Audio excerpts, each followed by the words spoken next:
Bonjour Georges, bonjour à tout le monde, bienvenue au Paddock pour cette émission. On va parler cette fois-ci des 3 derniers Grands Prix.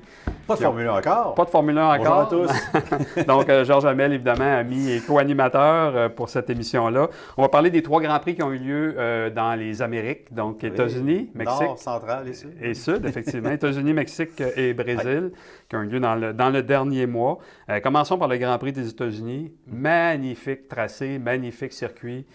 J'ai eu l'occasion de voir ce circuit-là de près et c'est vraiment un bel endroit pour la course automobile. Un peu chaud peut-être? Un peu chaud à l'occasion, mais je pense que ça a été correct. J'ai entendu parler d'un gars qui s'est brûlé les doigts sur un appareil photo à un moment donné de couleur noire. Effectivement, mais je pense qu'ils ont eu une meilleure température pour le Grand Prix qu'on a eu là. Exactement. Record de spectateurs pour une fin de semaine de F1. Vraiment. Aux États-Unis, on n'aurait pas pensé ça il y a 10 ans. Là, non, véritablement. Je pense qu'il y a une passion pour les Américains. Il y a l'équipe Haas qui est là. Je pense que ça donne un coup de main. Tout à fait. Prochaine étape, pilote américain. Il en manque un pilote. Ça ne sera pas en 2022 encore, non, malheureusement. On va reparler ça à la fin. Il faut dire que le nombre de records de spectateurs, ben oui, les États-Unis l'ont battu, mais on en a vu beaucoup au Mexique et énormément aussi au Brésil. Là, la ferveur est revenue après la pandémie. On voit que... La façon que ça bougeait dans les estrades, un Mexicain vaut bien 4 Américains. Hein, vraiment, beaucoup. Ah oui, il y avait du mouvement. Ça devait être extraordinaire d'être dans les estrades de ces beaucoup d'ambiance. Ouais. Par contre, États-Unis-Mexique, 2 Grands Prix plus ou moins excitants. Certains ont dit que la fin du Grand Prix des États-Unis avait été très excitante. Bof. Écoute, ça a été le genre de Grand Prix que pour toi et moi qui regardent la F1 depuis longtemps, ça peut être... Il y a le départ, puis il y a les 5 derniers tours. Hamilton remontait. Moi, honnêtement, Christian, j'étais bien étendu sur mon divan. Il ne le rattrapera pas. Et c'est ça qui est arrivé finalement. Il n'y avait aucune inquiétude pour Verstappen à voir les temps autour, le nombre de tours qui restait, la façon dont ça se passait. Oui, il aurait pu le rattraper, mais de là à le dépasser. Quand on sait que les Formule 1 sont faites pour envoyer de l'air épouvantable sur la voiture en arrière. Dès qu'Hamilton s'est rapproché, à un moment donné, ouf, il y avait un peu de difficulté. Donc, il manquait encore un petit quelque chose pour aller chercher. C'était visible. Hamilton a gardé la première place qu'il avait au départ jusqu'au premier arrêt au puits. Est-ce que Mercedes aurait pu mieux faire en termes de stratégie? C'est ce qu'Hamilton semblait dire un peu après la course, mais... Oui, mais Hamilton aussi, après la course au Mexique, dit « Regarde, l'autre voiture était plus rapide. » Et tu auras beau faire la stratégie que tu veux, quand l'autre est plus rapide, bien désolé, mais c'est ça. Moi, c'était quand j'entendais Ross Brown dans les années 2000 avec Schumacher, on a eu une stratégie impeccable. Arrête, ta voiture est 1,5 seconde plus rapide que les autres. Laisse-moi tranquille. Effectivement. Bon, très rapidement, un accrochage entre les 2 Canadiens au départ dans le premier tour. Latifi, Stroll, 2 pilotes qui sont à peu près anonymes là, depuis plusieurs Grands Prix sur la piste. Latifi, on en parlait un petit peu tantôt, un petit peu en progrès quand même. Est-ce que c'est le manque de motivation de Russell? Je ne sais pas. Et puis Stroll, quelle saison catastrophique. Pour Aston Martin au complet, c'est Aston Martin aussi, mais se fait aussi supplanter par Vettel, qui est en fin de carrière. C'est peut-être pas un bon signe. Absolument. Donc, Grand Prix des États-Unis, victoire de Verstappen, ça lui a donné un avantage au classement. Grand Prix du Mexique, beaucoup d'excitation, beaucoup d'ambiance dans les gradins. Entre autres, le père de Sergio Pérez qui a mis 80 de l'ambiance ou presque, on dirait. Il avait l'air très sympathique. Il m'a fait penser en fait au père de Felipe Massa, qui a un peu le même comportement. Même bouille. Oui, exactement, même bouille, même petite bedaine. Puis voyons, on est content d'être heureux. C'était le fun à voir. Il est très sympathique.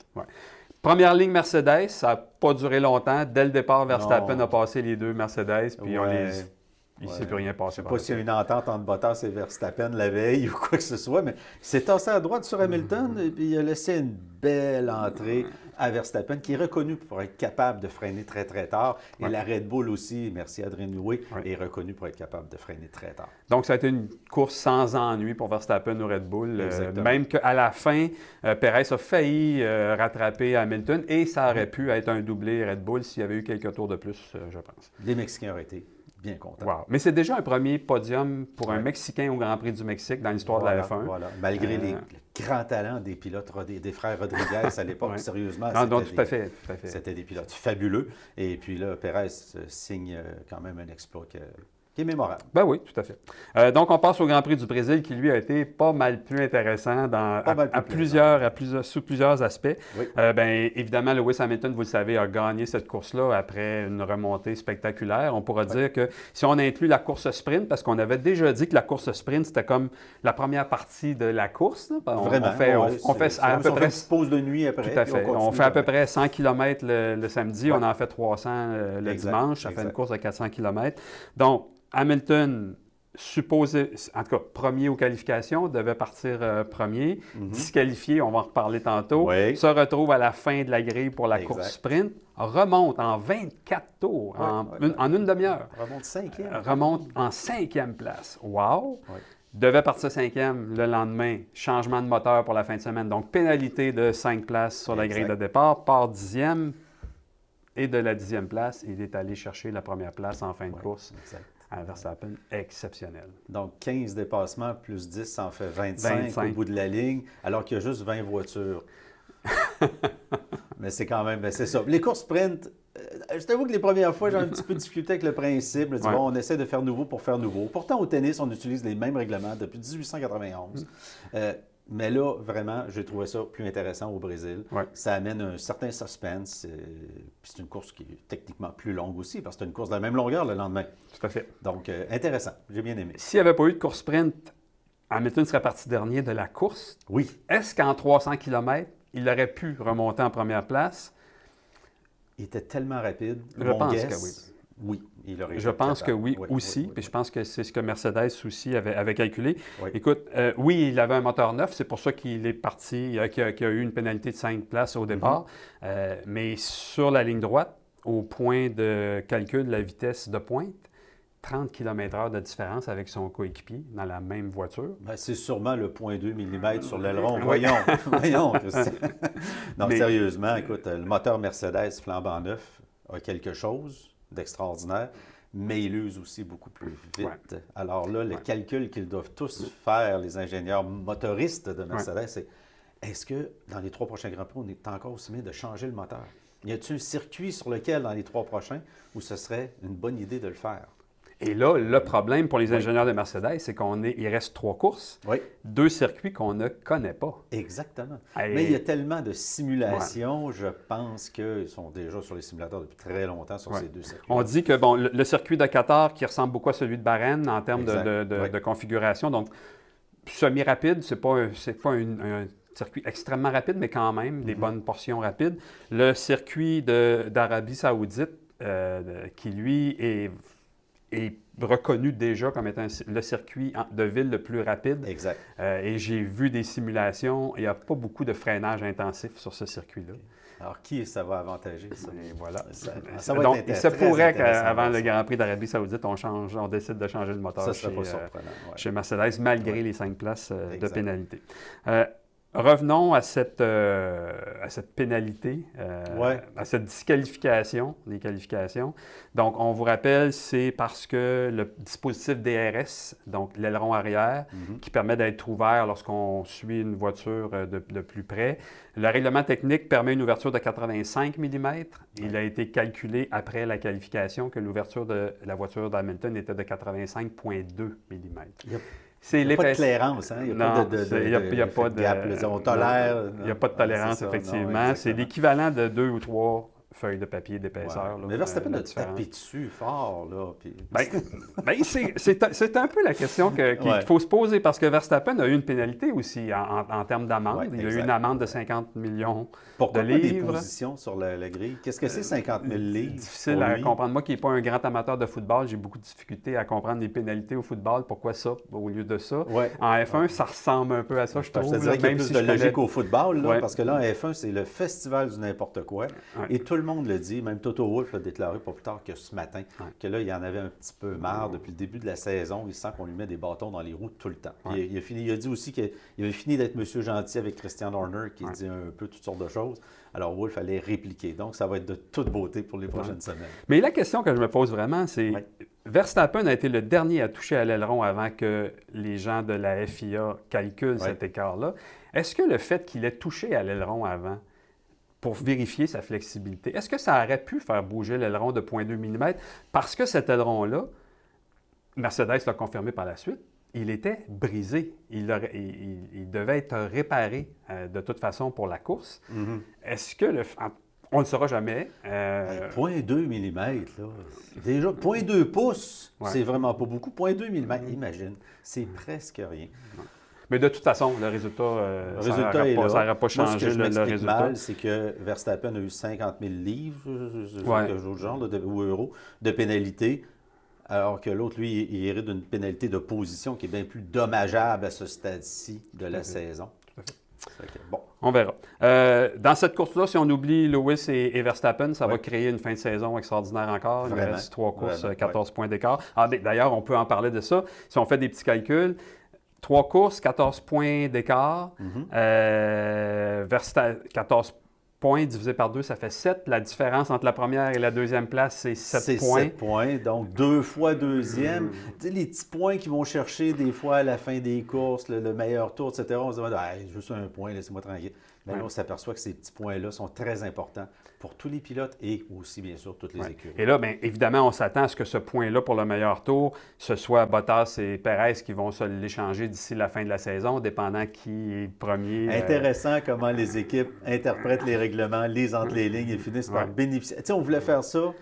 Pourquoi? C'était pour éviter que les pilotes qui avaient un écart trop grand avec le pilote précédent ou le pilote suivant s'endorment un peu puis ne nous donnent pas de spectacle. C'était pour les inciter à nous donner un spectacle. Voilà. Là, ce que ça fait, il n'y a pas plus de spectacle en piste. Tout ce que ça fait, c'est qu'il y a un des pilotes qui sort de piste à 2 tours de la fin pour mettre des pneus tendres. Celui qui a plus que 24-25 secondes d'avance sur le troisième, quatrième, va rentrer et bénéficier d'un tour pour faire le tour le plus rapide, mais avec des pneus neufs, enfin, avec un réservoir d'essence vide.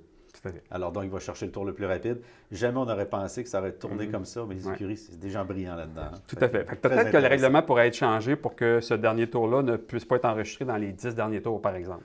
Quelque chose du genre. Ça pourrait. Donc, ils vont le faire aux 11 tours avant la fin. Oui, tout à fait. Ils vont trouver une autre façon de faire. Ils vont trouver une autre façon. Ferrari a vraiment pris l'avantage sur McLaren. La lutte a été très, très serrée entre les deux écuries toute la saison, mais là, on voit que depuis 2 ou 3 courses, Ferrari prend les devants. La voiture est supérieure maintenant, moteur. Changement, petite modification moteur qui a été très bénéfique pour Ferrari. Et là, on voit Norris un peu plus en difficulté chez McLaren, Ricciardo aussi, forcément. Et puis, si tu veux pas, c'est un peu comme quand Vettel était chez Ferrari, puis il essayait de suivre les autres en avant, puis il ne pouvait pas, bien, il sortait de piste, il faisait des accidents, il s'accrochait avec les autres, puis c'était jamais de sa faute. Oui. Là, Norris, ben, là, pousse un peu plus de problèmes. Plus d'erreurs. Puis... Parce qu'il essaye d'aller chercher Ferrari, mais je pense que Ferrari a pris un ascendant qui va être très, très, très difficile pour McLaren d'aller chercher. À rattraper. Oui. Donc, il y avait une lutte Ferrari-McLaren qui est presque terminée. Il y a une belle lutte entre AlphaTauri et Alpine en milieu de peloton. C'est vraiment intéressant entre les deux. Gasly compense pour les mauvaises performances de Tsunoda. Exactement. Largement. Largement, oui, une chance. Puis les deux autres pilotes, Alonso, il parle beaucoup. Je chiale beaucoup, excusez. Oui. Ocon est un peu absent cette année, c'est comme en retrait un peu. Mais quand même, on va regarder cette lutte-là du coin de l'œil d'ici la fin de la saison. Tout à fait. Verstappen, je reviens à Verstappen parce que depuis le début de la saison, on a appris, on a calculé qu'il avait mené plus de tours que l'ensemble des autres pilotes réunis, donc incluant Hamilton. Oui. Ça veut dire qu'il est devant, comme il a été devant au Brésil presque jusqu'à la fin avant de se faire passer par Hamilton.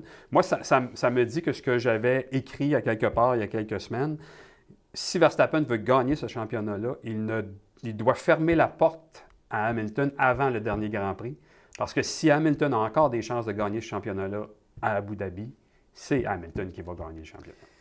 Il y a toutes sortes de calculs qu'on peut faire. On peut faire 99 scénarios, puis c'est le 100e qui va arriver. Ouais. Mais écoute, ça va être toute une lutte. Moi, tout ce que je ne veux pas voir, par exemple, c'est un Schumacher-Villeneuve 97, un Schumacher-Hill 94, Ayrton Senna versus Alain Prost, 2 fois d'affilée où le premier sort l'autre de piste. Il y a quand même beaucoup d'exemples dans l'histoire de la F1.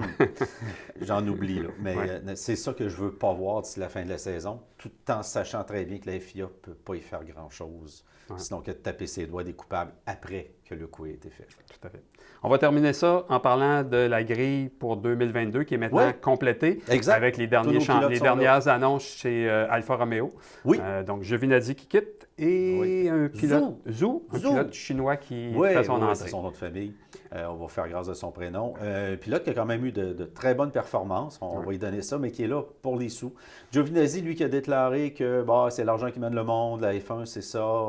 Bienvenue dans le Shark Tank. Ouais. Mais d'un autre côté, Giovinazzi a eu 3 ans pour faire ses preuves. Pour prouver sa valeur, mais il n'a pas réussi à... Quand un pilote qui a à peu près notre âge arrive à aller aussi vite que lui, aussi régulier, puis même Raikkonen disait depuis 2 ans que moi, c'est un hobby, la F1. Ouais. Attends une minute, là, Giovinazzi il a manqué quelque chose, malheureusement. Alors, Alfa Romeo n'a absolument rien à perdre d'aller chercher un deuxième pilote jeune comme ça. Maintenant, ils ont été chercher Bottas, qui va être capable quand même de faire un bon travail chez Alfa Romeo. Dommage pour les Italiens quand même. L'Italie qui se retrouve encore une fois sans pilote sur la grille. Qui est le dernier champion du monde italien? Tu m'en poses une bonne. Je pense que c'était en 53. Farina, puis Ascari. Puis ouais. Depuis ce temps-là, il n'y a pas eu d'autres. Mario Andretti était né en Italie, mais naturalisé américain. Beaucoup de pilotes sur la grille, mais jamais de gagnant. Jamais un super grand qui est arrivé, malheureusement. Alors, merci beaucoup. Je pense que ça fait le tour des dernières actualités en F1. On se retrouve très bientôt pour une émission sur le Grand Prix du Qatar, un tout nouveau circuit ça va être très sur le circuit de la F1. Merci beaucoup, Georges. Merci à toi, Christian.